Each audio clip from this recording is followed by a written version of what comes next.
કચ્છમાં જુગારની બદી સામે police action મૂડમાં છે. ભુજોડી ગામની સીમમાંથી લોકલ ક્રાઇમ બ્રાન્ચે મોટી કાર્યવાહી કરતા 8 શખ્સોને જુગાર રમતા ઝડપી પાડ્યા છે. પોલીસે સ્થળ પરથી રોકડા રૂપિયા, મોબાઈલ ફોન અને મોટરસાયકલ સહિત કુલ રૂપિયા 2,43,000નો મુદ્દામાલ જપ્ત કર્યો છે. ભુજ શહેર અને આસપાસના વિસ્તારોમાં જુગારની બદીને નેસ્ત નાબૂદ કરવા પશ્ચિમ કચ્છ પોલીસ દ્વારા સતત કાર્યવાહી કરવામાં આવી રહી છે.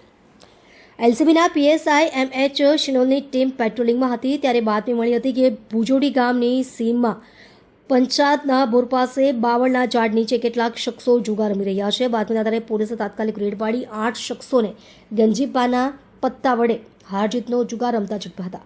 પોલીસે સ્થળ પરથી 43,600 રોકડા, 8 મોબાઈલ ફોન અને 8 મોટરસાયકલ સહિત કુલ રૂપિયા 2,43,600નો મુદ્દામાલ જપ્ત કર્યો છે. મામલે માધાપર પોલીસ સ્ટેશનમાં જુગાર અધિનિયમ હેઠળ ગુનો નોંધી આગળની કાર્યવાહી હાથ ધરવામાં આવી છે. આ સફળ કામગીરીમાં એલસીબી સ્ટાફના રણજીતસિંહ જાડેજા, જયદેવસિંહ જાડેજા સહિતના કર્મીઓએ મહત્વપૂર્ણ ભૂમિકા ભજવી હતી.